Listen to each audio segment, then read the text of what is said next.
Where do you want me? Next to me. Where's the chair? She's on her way. Hello. How are you doing? Good. Thanks for being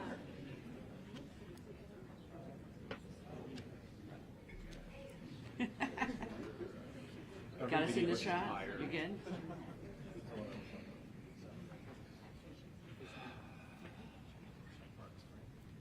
Ready to go? Good to go? You can get a little closer. We all like each other. Why don't we all come in, folks? Team effort.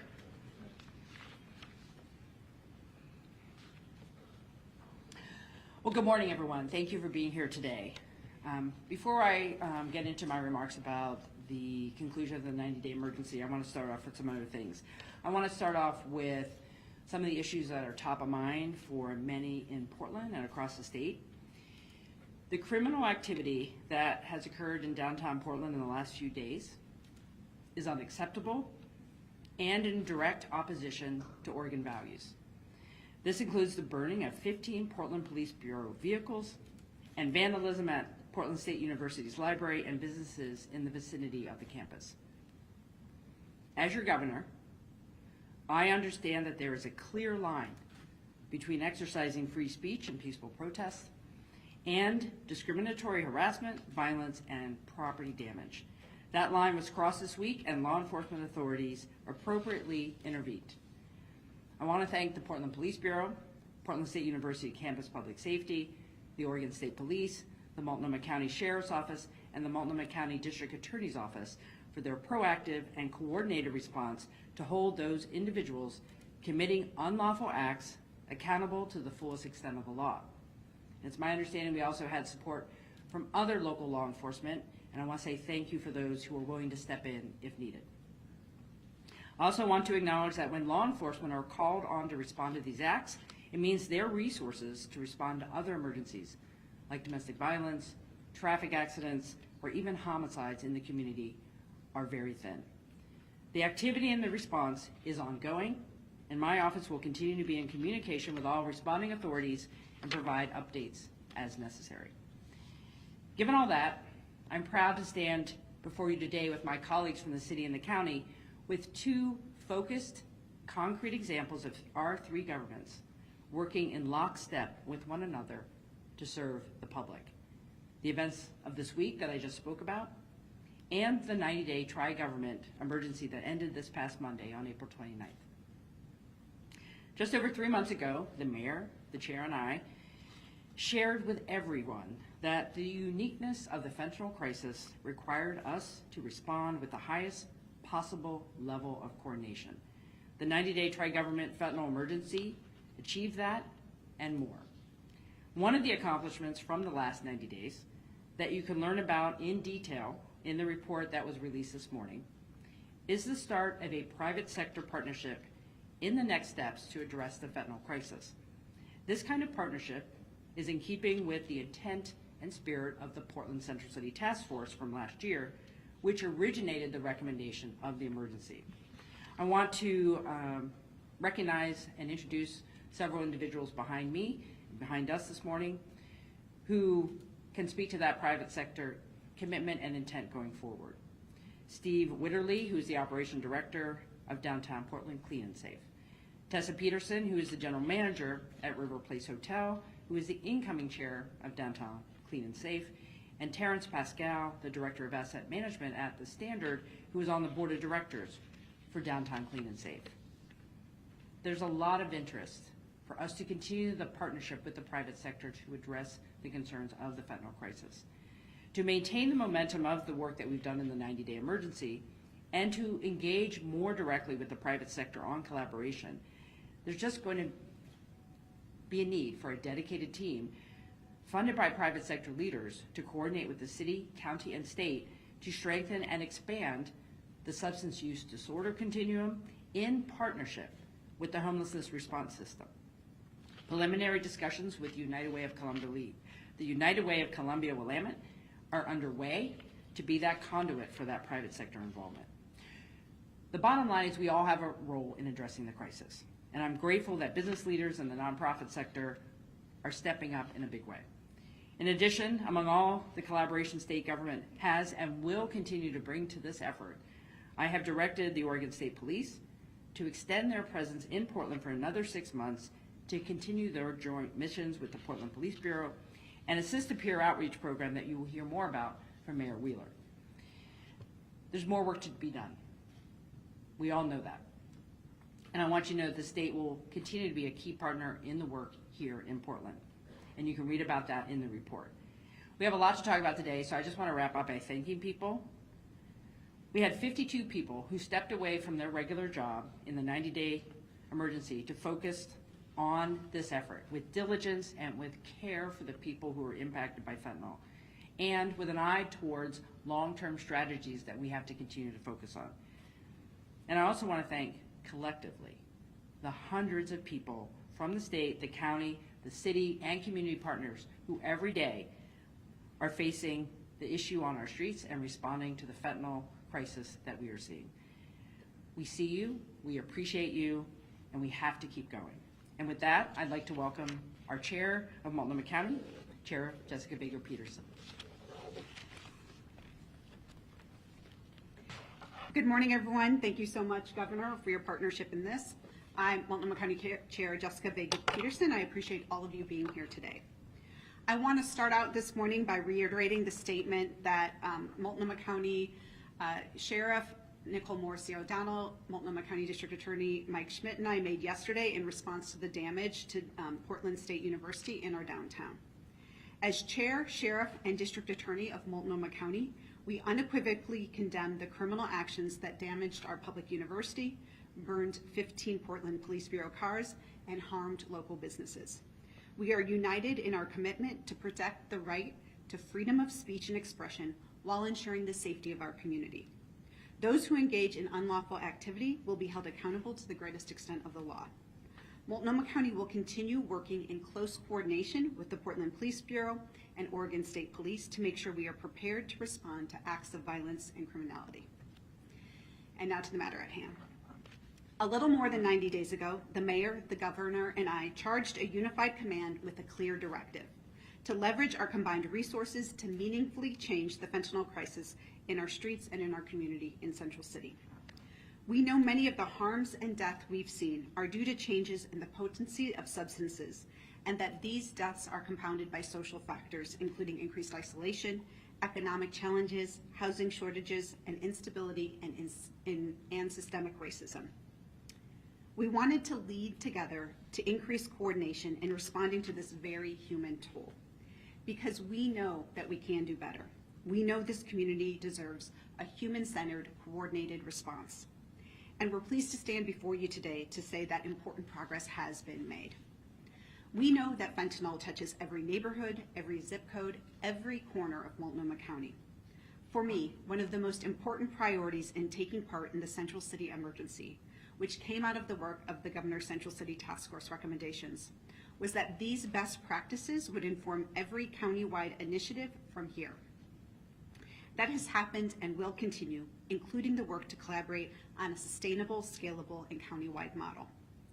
We've said we would increase the visibility and coordination of our outreach, leveraging services from the county's downtown behavioral health resource center to continuing offering access to day services and improved connections. This has been a focus, with more than 1,600 outreach contacts in just 3 months. These connections have been vital to our success, and something I invested nearly $5 million towards in my proposed budget through harm reduction and safety on the street investments. This has happened especially through the work to expand our successful pilot between the Mental Health and Addictions Association of Oregon and other behavioral health resource network providers and the Portland Police Bike Team, increasing our footprint in our streets and changing people's lives, especially many who had never been connected to services before. We said we would move people more quickly into treatment, shelter, or housing.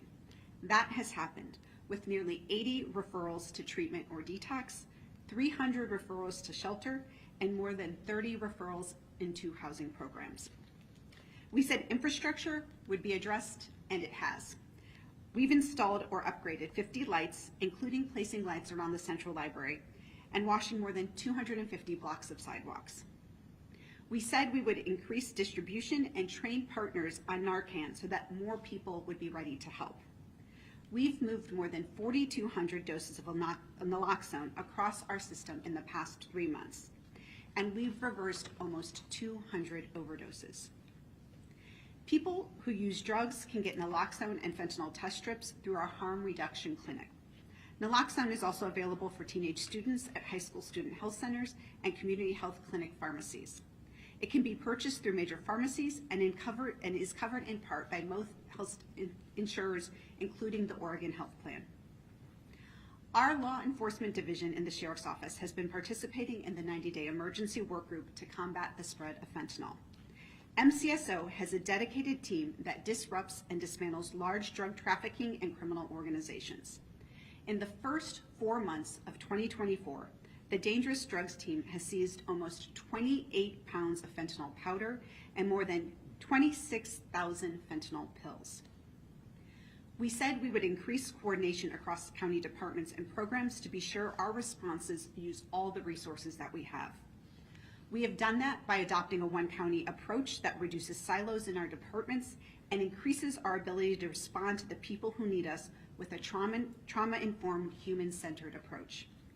And we've moved important initiative forward during this emergency, including organizing multi-agency public safety missions to arrest drug dealers and connect people with treatment, creating unique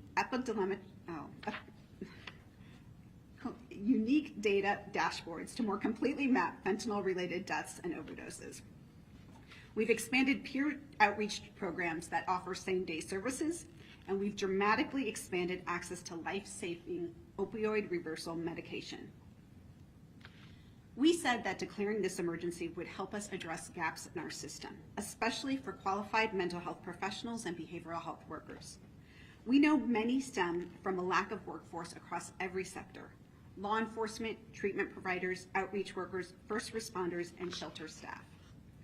We're increasing workforce incentives with a 3.3% COLA increase for all health and human service contractors for the county in my executive budget, helping to continue to increase the baseline wages we needed to do this meaningful work.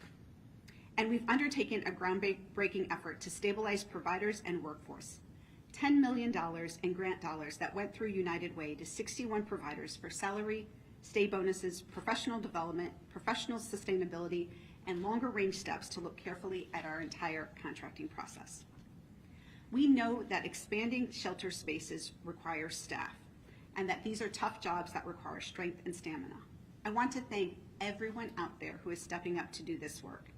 Many of you who have been deeply involved with the work of this emergency and the work that we do every day. We see you and applaud your efforts.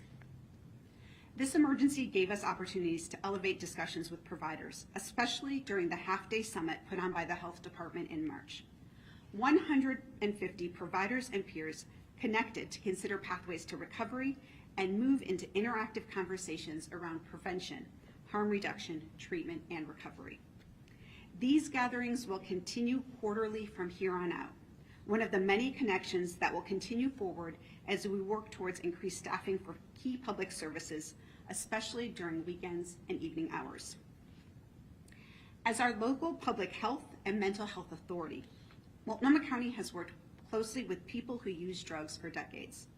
As we align with the Oregon Health Authority's overdose response plan, we'll continue to bring the right public health focus and leadership to our coordinated response. Prior to this emergency, our health department developed an overdose response plan with new goals, objectives, and targets to slow the rate of death from overdose. Now our attention turns to the future work that must be done, both in continuing to implement this plan and as outlined in the 90-day fentanyl emergency report being released today. Multnomah County specific actions included in that report and in our next steps forward as a county include a continued weekly 8 a.m. call between Portland Solutions and Multnomah County Emergency Management to collaborate on a sustainable, scalable, countywide model for regular coordination between law enforcement, outreach workers, business districts, behavioral health, homeless services, and others, including a call for our East County region. There will be monthly cross-disciplinary planning calls across all 3 jurisdictions, nonprofit and private partners, to sustain progress and accountability on incident recommendations. And we're expanded naloxone coordination and distribution, including expanded leave-behind policies, and continue to saturate high-risk areas and groups. We know that stopping using fentanyl, even for a few hours, is so painful and hard, which is why we're going to literally meet people where they're at with an increased number of mobile clinics offering medication-assisted treatment. One of my major issues with Measure 110 was that it was put into action without many of the health components that were needed.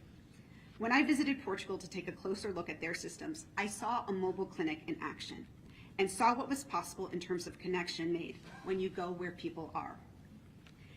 It is going to take quality data to get results in this crisis. Our way forward includes greater data integrity that dates, vets, and stores information in ways that can be better referenced. We're beginning the work to build a multi-agency data team to more effectively track metrics. This includes continued improvement of fentanyl overdose data sharing and the expansion of Oregon Health and Science University's mission control capacity to provide a real-time addiction treatment tracking system. This work partners with the work of the Joint Office of Homeless Services on a tool to share real-time data on shelter bed capacity. These highlights reflect just a few of the many, many actions moving forward.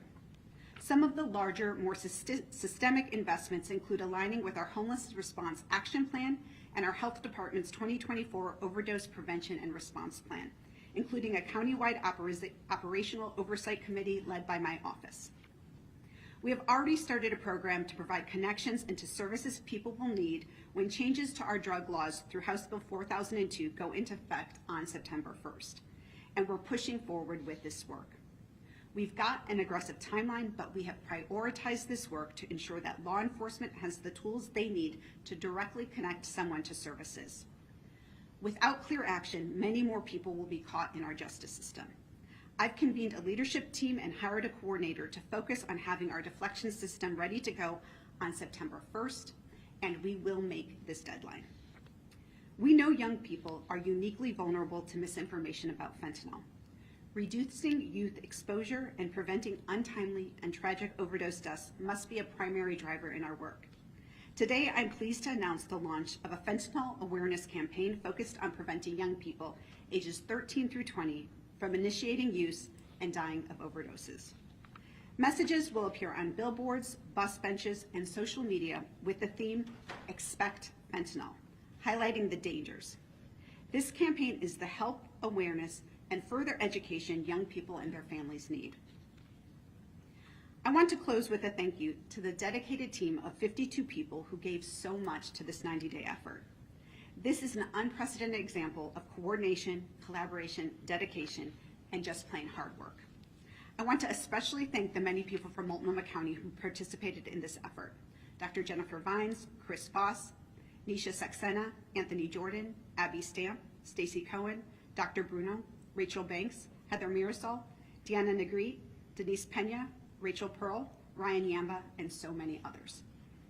You've given the gift of your time to your community and have shown what can be accomplished locally and what can be a starting point for other communities to follow. Thank you. I'm now happy to turn the podium over to Mayor Wheeler with thanks for the city's partnership during these last 90 days and beyond. Thank you. Good morning, and thank you both. I will first start off by saying how much I appreciate my colleagues' collaboration and support for the issues that we've been experiencing here in the city of Portland and on the Portland State campus for the last several days. In particular, Governor, I'd like to thank you for the Oregon State Police. That's been a critical partnership throughout. I'd also like to thank the county sheriff and the work that Multnomah County has put into collaboration here. Certainly our law enforcement partners, we have been asked repeatedly over the last several years about mutual aid, and I can tell you under Chief Day, mutual aid has dramatically improved. And I want to thank all of the law enforcement partners who offered their support, who actually participated in this event, and who have committed to working with us going forward. And last but certainly not least, I want to thank the business community. They've done a terrific job of reaching out to businesses in advance of some of these anticipated actions, preparing businesses, large and small, for what could be. And they've worked with us on the outreach subsequently, particularly those 6 businesses that were directly impacted by vandalism. And I'm very pleased to say that those businesses are recovering, and we support them, and we thank them for their continued leadership.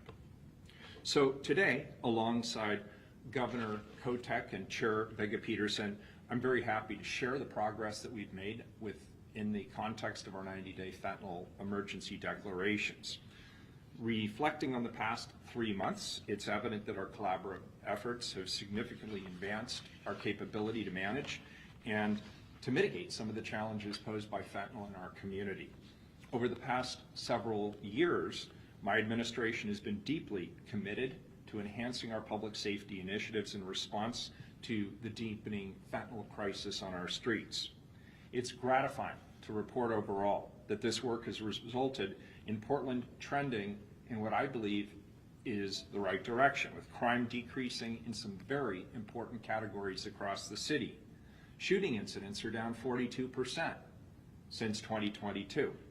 Vehicle thefts are down 36% year over year. And we've hired a total of 261 new staff within the Portland Police Bureau, well on our way of accomplishing my goal of hiring 300 new PPB staff by the end of 2024. It's my hope now at this point that we will actually exceed that goal.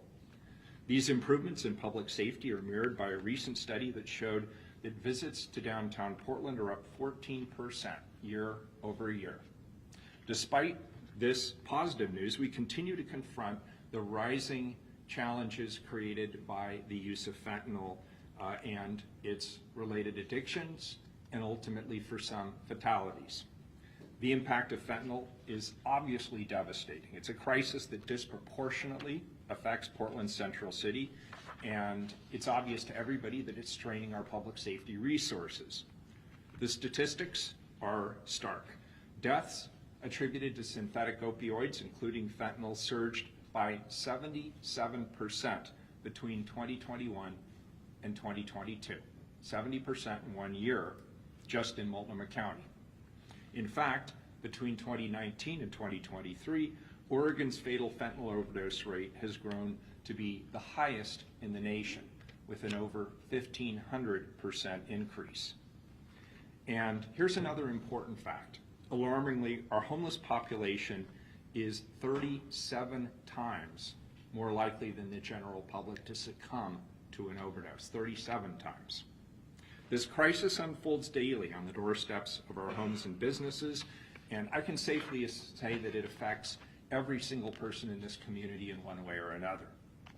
In response to this crisis, my administration, over the last 2 years, has enacted 5 emergency declarations aimed at addressing Portland's most pressing issues. The emergency declarations I signed created much of the city's infrastructure that's now taking center stage in the response to the fentanyl crisis. These actions build on our experience with emergency operations related to homelessness, livability, and public safety. Notably, the establishment of the City of Portland Street Services Coordination Center, SSCC, has broken down bureaucratic silos. It aligned city bureaus to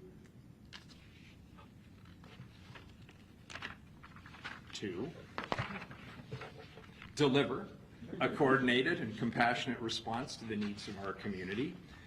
The city's Temporary Alternative Shelter Site program, or TASS, has acted as a much needed place for those experiencing homelessness to receive access to services, and many of those services being provided by Multnomah County, and then transition into housing for those who are ready for that housing. The Public Environment Management Office, or PEMO, has continued to work directly with the entire Portland community to target livability and safety issues, including litter, graffiti, and activating public spaces. These programs, the SSCC, TASS, and PEMO, are all programs spearheaded by my administration that continue to play significant roles in collaborative and agile problem solving. As I announced in my proposed budget yesterday, these successful programs will be institutionalized. They will be fully funded, and they will go citywide under the city's new Portland Solutions Program Hub. Portland Solutions will continue to lead the city's coordination efforts established under the 90-day fentanyl emergency declaration, ensuring that our response to this crisis is as effective and as sustained as possible. I'm pleased that the pilot partnership between the Portland Police Bureau's Central Bike Squad and the Mental Health and Addiction Association of Oregon, or the MHAAO, which has shown promising success in connecting vulnerable individuals with essential services. I want to be clear again, my budget fully funds public safety, police, fire, 911 emergency response. It also includes important components of the work we're now collectively doing, CHAT, bike patrol, and other critical services. Under this 90-day emergency, the city, the county, and the state jointly funded an expansion of the important pilot around the bike patrol, which provided a physical space, better coordination, and continued efforts to expand these outreach services. The partnership here is critically important, not the least of which is that it represents what we can achieve when we think outside the box and lean into partnerships to find solutions. While I was pleased with the results of the work we were doing individually as a city, the fact of the matter is that this 90-day fentanyl crisis declared 3 ways between the state, the county, and the city has allowed us to speed up the implementation of these processes citywide. It has allowed to enable us to expand the partnerships like the bike patrol that includes PPB and the state police, and it portends a faster strategy for people to move off the streets and into housing through support like TASS and the county's good efforts there, and the state legislature and the governor's support of our TASS sites. So this 90-day fentanyl emergency, from my perspective, enables the partnership, the funding, the coordination, the communication to all come together in a way that allows us to have success that we could not have achieved on our own in the absence of this 90-day emergency declaration. I also want to say that I think this type of work is critically important to helping the people who are most impacted by the issue of fentanyl, helping them connect to services to help them get off and stay off the streets or the circumstances that they find themselves in. I'd like to thank Governor Kotek for her forward view on this as well, for a commitment to an additional 6 months of the Oregon State Police presence. We greatly appreciate this partnership and the increased capacity that it provides. During this emergency, Chief Day and the team at PPB have agreed to expand the Central Bike Squad so that they can maintain a positive presence in the Central City during evenings and weekends. So that is an expansion of the program. Chief Day has also found a way to expand the narcotics and organized crime unit to enhance its ability to investigate overdose deaths for potential Len-biased prosecutions and provide additional personnel to investigate distribution cases with our many public safety partners. I also want to take a moment to acknowledge the great work of the City of Portland's Community Safety Division, which houses a number of our critical public safety programs, all of which I'm advocating to be fully funded throughout my recent budget. As we move forward, it's clear that continued and increased collaboration among the city, the county, and the state is essential. We will need ongoing support at all governmental levels to scale our response appropriately and to address this crisis effectively. I extend my deepest gratitude to Governor Kotek and to Chair Vega-Peterson for their unwavering support and partnership. Together, we've made significant strides towards a safer and healthier Portland. I also want to thank Mike Myers. Where'd he go? There he is, in the hat there. Thanks, Mike, the city's incident commander. Stephanie Howard, where is Stephanie? Where? In the back, hiding over there. Thank you, Stephanie. And my administration's Director of Community Safety, Skylar Brocker-Knapp, standing over here, who's my Senior Policy Advisor for their really exceptional leadership over the past 90 days.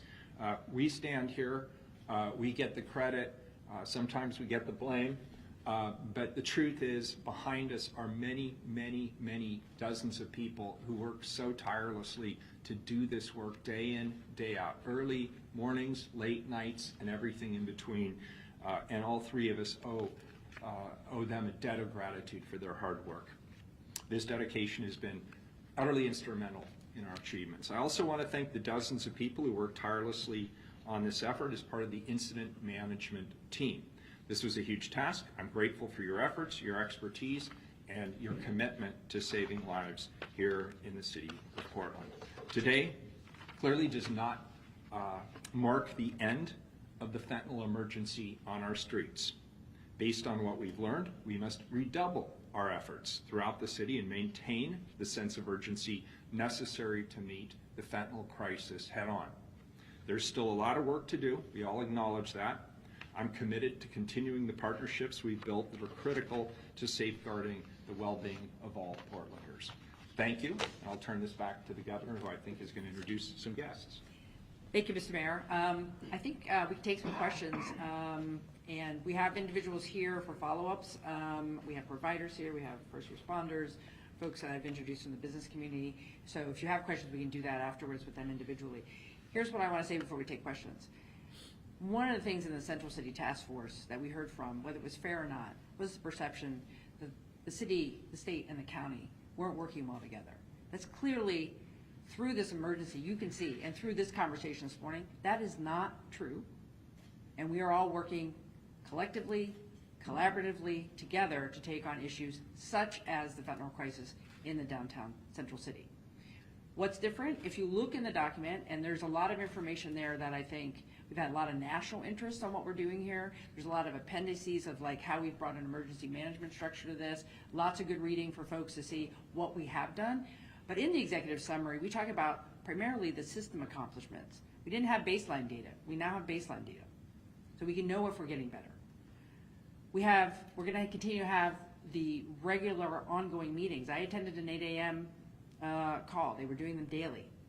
To see everybody on a Zoom talking about what they're doing every day with hard numbers, we're going to continue that on a weekly basis and then make it countywide. So that kind of check-in every day is going to continue. I've talked about the private sector commitment to continue forward here, and the partnerships, things that we've come together to fund, like the partnership between the Mental Health Association of Oregon and Portland Police to work directly on the streets. Look, there are a lot of good things happening. There's more work to do, but we wouldn't be here if we had not done this 3 months ago to say we got to all work together differently, and we are doing that, and there's a lot of good work happening. I want people to know that, and we're going to continue doing that because it is a good foundation, and we're going to keep going forward. So, questions? Bryce? Yeah, I'm Bryce with OPD. I'm kind of just wondering, why did this work require, a 90-day state of emergency to accomplish? Fentanyl has been an issue for a long time at this point. Why wasn't this kind of coordinated work happening before? Well, here's what I would say, and I'll let my colleagues speak as well. Remember, we had just come out of a global pandemic. At the same time, fentanyl became a crisis that I don't think any of us could anticipate, a very dangerous drug. So we finally had a chance to catch our breath and say, we have to do this differently. The value of an emergency declaration is you can move things quicker, you can procure, you can get people to do work. We brought people from their regular jobs into this in a coordinated fashion. When it's an emergency, you got to act like an emergency, and that's what we did. And because of that, we have a deeper, better foundation for the work going forward. I don't know if you want to. Yeah. Thank you. No, I think that obviously, as I said in my statements, Multnomah County has worked with people who use drugs for decades as part of our public health and mental health response. I think what this did was really act as a crucible for our three governments over these past 90 days to really focus in on the type of work that we needed to do and build upon as we look beyond the 90 days. As the mayor said, we know that the fentanyl emergency is not over. No one expected it to be solved in 90 days. But what we do have now is more information, more data, more coordination, and more alignment in terms of how we're going to work together to achieve the goals of bringing more resources into the system and expanding those then countywide. And I also think that this is a model that can be used in other parts of the state as well. Emily? Governor, can you explain why you decided not to extend the bottle bill exemption at the 2 downtown stores, especially since a lot of people asked grocery store association, which owns the Safeway, and a number of business owners in the area said that it had actually improved the area, so I'm just wondering, why did you decline to extend that? I think the conversation about the bottle return, the returns, and changing the policy on a temporary basis was the right thing to do, which we were allowed to do under the emergency declaration. I want to remind people there's a law, so under the declaration, we had the ability to make some changes. And it was based on a specific hotspot need. It has gotten better. I think we all have to be flexible going forward to look at our bottle return policy statewide and make some adjustments. That would have to be done by the legislature. One of the things that I will support is what we heard in this discussion about the 24/7 retailers like the 7-Elevens and Plaid Pantries having to take returns at late night that is unsafe for workers. That requires a change in law to do that, and I'm supportive of that. So not only have we done something specific, but we've learned how to improve things going forward. Right now, my message to retailers is everybody has to do their part, because when some retailers aren't doing their part, it then puts it on other retailers. So you all do your part. And we're looking at the data. The data has shown that, we'll continue to look at it, that there hasn't been movement to other parts of the city. And we believe the particular issue at those two retailers that suspended has been solved. But we're going to continue to watch it and make sure. So right now, we're back to what we're doing, and we're going to continue to watch, and we have to be flexible going forward. By solved, what do you mean by that? Well, I think what we have seen is, if you want to speak to this, Mr. Mayor, but at the Safeway and the adjacent Plaid Pantry, whatever was happening there has improved. You know, there's, the hotspot of folks who were using there, the police response, that has cleaned up, right? That has definitely changed, and I know people are appreciative of that. We're going to continue to look at the bottle return data to see if there's anything else we need to be doing there. I am a supporter of maybe trying to bring another Trash for Peace group in. They're on the central city, they're on the east side. We need a place where folks can go in a safe fashion to get connected to services to return their bottles, and that also will take some pressure off the retailers. Courtney? Did that answer your question? If that answers your question, I I don't mean, need if to you chime have in. anything additional. Yeah, so first of all, I'll just second that 10th and Columbia has improved dramatically. The governor's right, we need more data because we need to disaggregate different types of programming in that area to see what the impact of the bottle drop was. There are other issues that we should explore, and it's not just related to police data. I'm also interested in the economics of the fentanyl trade, and we should evaluate whether or not the bottle drops are becoming an ATM for the fentanyl trade. We don't have enough data at this point to be able to say for certain, but we do need to look at the entire bottle drop program. It's been around for a long time. It has not been remodeled to accommodate current circumstances, and I would strongly support the legislature taking up this issue, and we would absolutely chime in on it. Thank you. Regarding the mobile treatment clinics, we know that withdrawal and successful treatment often takes 30 days, 60 days, even longer. How does that align with that? How will this align with that? Yeah, thank you, Courtney. This is a critical part, right, of being able to meet people where it's at, to make it easier for people to get some medically assisted treatment to help them as they're going through their path out of addiction and into recovery. It is also just one component of the larger behavioral health system investments that we need to make sure that we are continuing to make available the resources, the treatment, the stabilization, the recovery housing, all parts of the system that need to grow on. So what we've seen, though, is that it is about reaching people where they are when they are. We know that oftentimes it takes 1, 2, 5, 6, 8 times for somebody to get an outreach, get a connection, to be able to really take that step into stability and recovery. We saw that happen during this 90-day fentanyl crisis, and so we want to be able to expand those opportunities. So in that process, is there somebody who follows up with them, or is it here's the medication, follow up with us if you need to? I don't know if you can expand on that. Yeah, I mean, so some of the models that we've seen and we have used is regular visits that go back to the same place, so that people know that they can rely on that is where they're able to access the services, the outreach, and the medication that they were going to need. So it's really a consistent place. So instead of having somebody have to go maybe like take a bus across town to get to a certain place, this is coming out to folks in the community and being kind of a relied upon resource there. Ezra? This is also for Chairman Peterson. one of the things that we've heard, especially from the Health Justice Recovery Alliance, is there's just not enough detox facilities, and even with the medication-assisted treatment, with the strength of fentanyl, many people will have to go through detox before they can access MET. What's being done to increase access to detox so that MET can even work?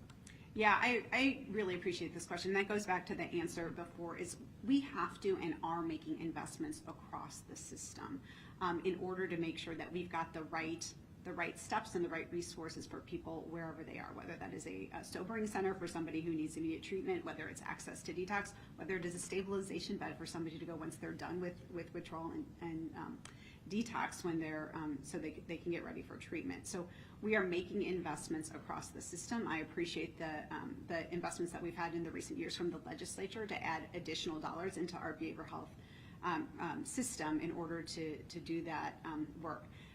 We have been, we're working closely with partners across the board, from Central City Concern to other, FOR and other partners, to really look to say what can we do. So we're going to be looking at increases in detox and withdrawal. One of the things that we are doing right now and getting ready for the House Bill 4002 full implementation on September 1st is having kind of an assessment and intake center set up so that people have that place to go. That's in parallel with the longer work that we're doing in setting up a sobering center, and the long-term plans for that also include coordinated services like withdrawal and detox. And can you expand on kind of what will be set up for when that September 1st deadline hits? Because what we know right now is that people are showing up to detox and not being able to get it. Folks who want it can't actually get those beds. So will you be ready on September 1st?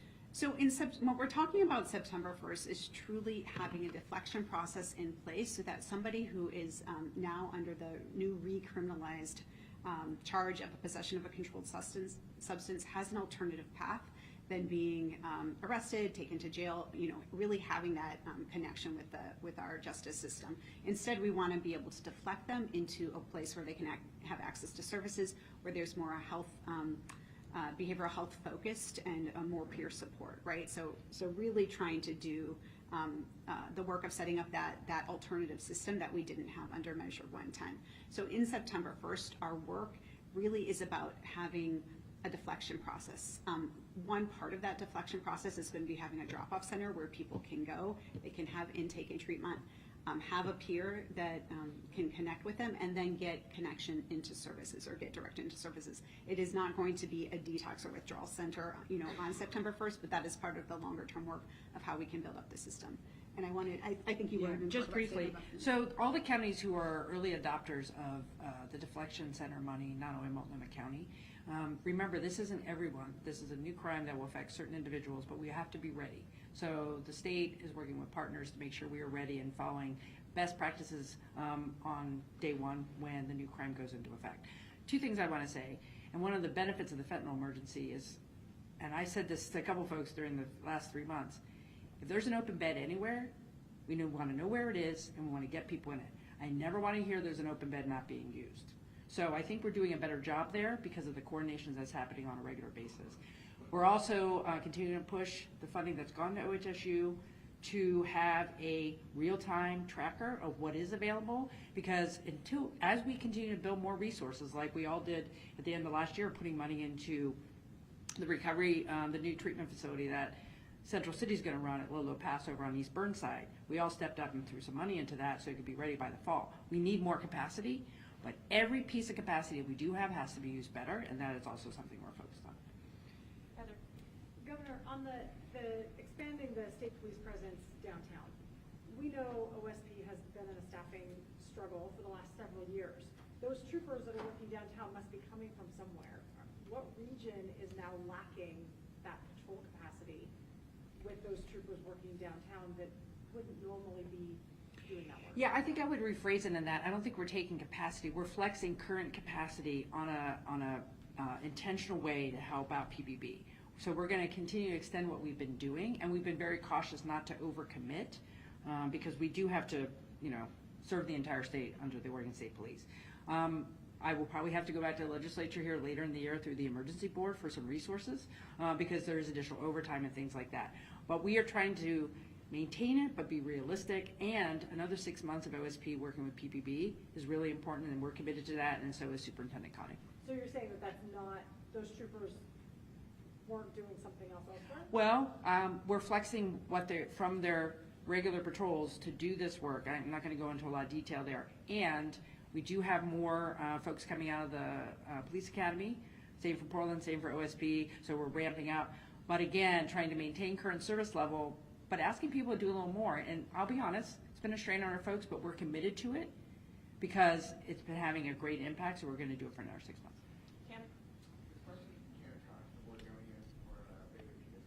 I remember at the beginning of the 90-day some county commissioners expressed concern about the impact effect on other parts of the county. Can we expect to see the kind of tri-government collaboration in other parts of Multnomah, such as East County? Yeah, absolutely. So all three of us are committed to continuing this work in partnership together because we've seen such a big impact in what's happened in the Central City region over the past 90 days. So we are going to be continuing with the 8 a.m. calls where we're bringing all three governments providers, people from, from the different areas of this work to be meeting to talking about those. There's going to be, starting in July, there's going to be those calls for the four different quad trucks in the city of Portland and one for East County. We're also, really interested in looking at the baseline data that we've been able to create through this process and really understanding more clearly where the other hot spots are happening and how we can focus on that. So I look forward to continuing the work with the governor and especially the mayor and the city in examining those other areas. We know, for instance, that the East County areas of Rockwood, of East Portland, we know that there are huge need in there, and that's another area where I think we can build on some of the work that Mike Myers and his team has been doing in Hazelwood, for instance, and continue that work. Joelle. My question is for Mayor Ted Wheeler, and this is about the event at PSU.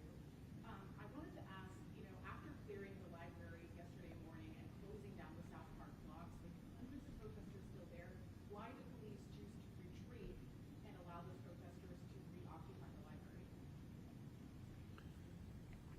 I'm going to defer that to the police bureau. That was a tactical decision. I haven't gotten everybody even once. Okay, Jonathan. So we've discussed how hard it is for people once they start using fentanyl. This question's for the governor, by the way. When people start using fentanyl for the first time, how difficult the recovery process is. Outside of the awareness campaign for 13 and 19-year-olds, for older people, what is being done to make sure people don't become first-time fentanyl users? Because, as we said, the recovery process is difficult. Well, I do think we all have to recognize the dangers of fentanyl and get that message out. I think young people are a good place to start, but I do think this type of work is raising awareness. When we hear folks who are ready to get into recovery, as you're commenting, and they can't go an hour without some support because of the addictive nature of fentanyl and whatever else is in that fentanyl, because now I'm hearing about different types of fentanyl, it's a significant change in our response system. That's why I think the approach that the state wants to support as well around different types of medically assisted treatment on demand in a quicker fashion is going to be important. As you know, I'm visiting all the tribes this year, and we were out at the Confederated Tribes of the Silex, and they have a program there where they, because of what they have locally in their clinic with the medical professionals and the outreach workers working together, they're able to do a long-acting injection to help people get stabilized. We have to understand that fentanyl requires us to do things different. We have been working under the paradigm of heroin and methamphetamine where we're like, well, everybody can't have anything until they get clean. Fentanyl requires medically assisted treatment because of the nature of the addiction, and we all have to be more comfortable with that and resource it to do it differently. And then we're hearing that with the mobile work, but that is a conversation we're also having in the state as well. And every community is seeing that, and we need to do things differently. And frankly, it's something everyone across the country is also challenged by. Brandon. On coordination, you talk about those 8 a.m. calls, and from what I've seen, you've seen some new organizations, some organizations who can't make it. How do you ensure that all of these private organizations, as possible, are on those calls participating? Would you require that as part of government funding? So I think that we've seen, I mean, the consistency of the 8 a.m. calls, I think, is the strength in them, right? Those are happening every day. We are aligning resources as people are able to join, right? They are joining and then being a part of the solution. I think this is really speaks to, though, the work that is going to be happening under the homelessness response system and the homelessness response action plan in order to make sure that we are continuously having the conversations with all of the right partners, all of the right providers at all the levels of government that need to be there. We have to be building and focusing on this system that incorporates this response.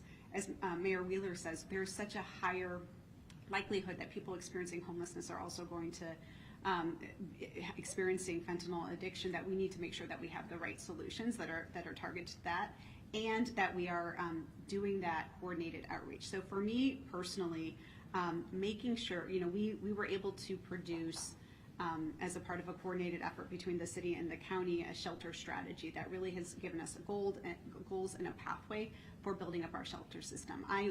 We need to have that same thing, and I expect that we are having that same thing in terms of outreach and the way that we need to be coordinating and bringing together the outreach work that is happening in the city and the county. Lucas. This is a question for the governor. Some other reports that have been coming out of Oregon State Hospital. Can you just address what you're doing to improve conditions at Oregon State Hospital? And specifically, can you also just answer why they're handing out condoms? I don't know why they're handing out condoms. That was news to me. We're going to ask them why that's happening. And we have been focused on improving the outcomes for individuals at the state hospital. As you know, it's mostly a population of folks who have been connected with the criminal justice system as aid and assist and getting ready for their own defense. My primary concern is making sure what we're doing there is evidence-based. We're supporting the workforce to do it, and we're going to continue to monitor. But that particular little fun footnote was a surprise, and we'll be talking to them. Emily.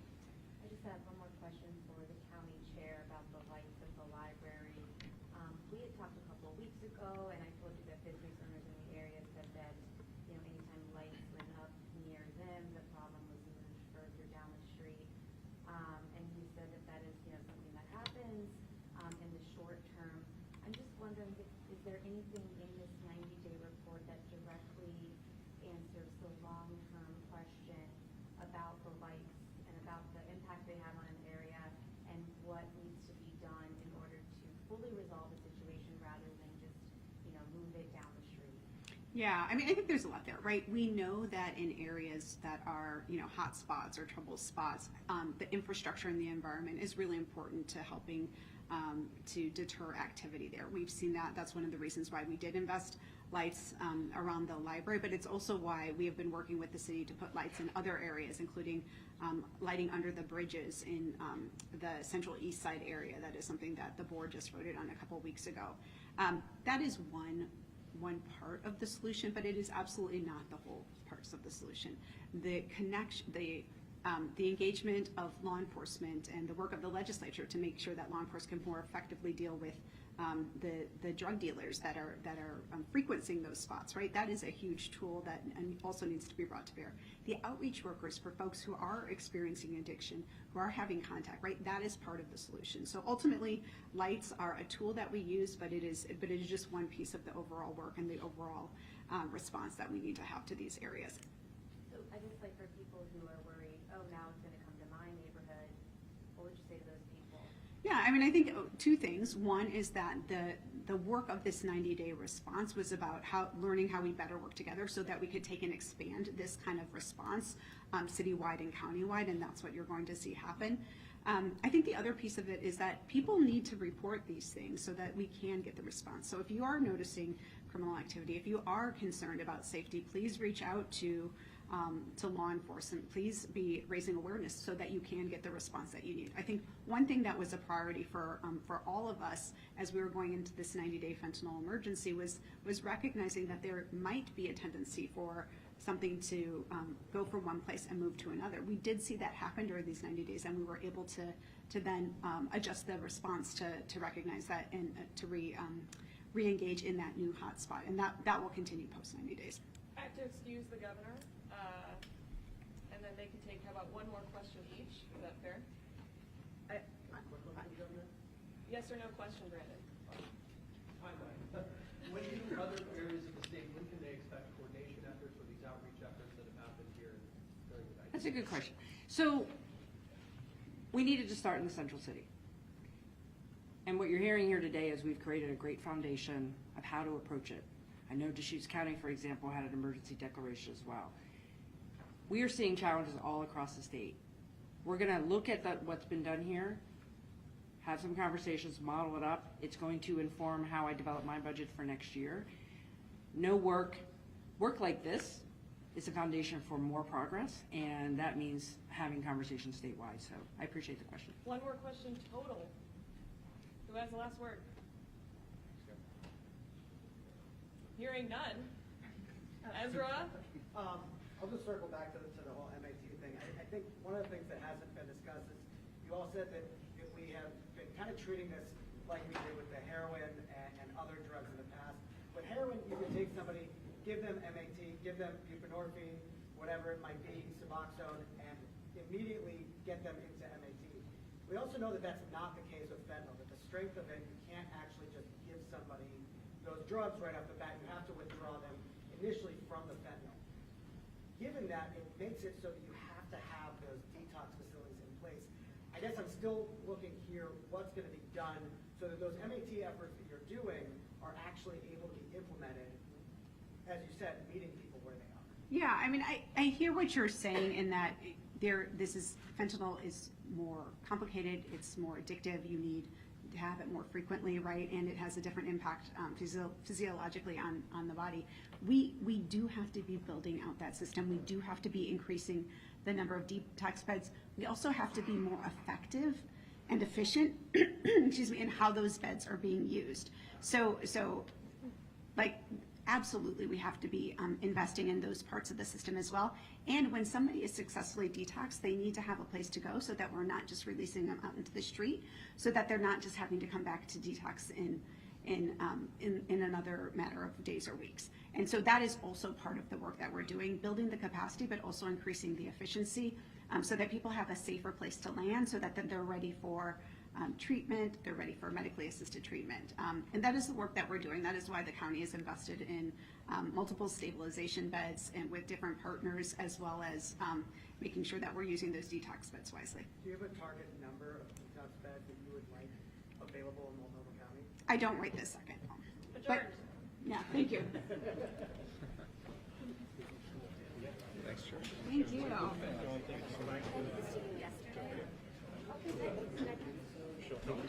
Thank you. Thank you guys for being here. Oh, that's great.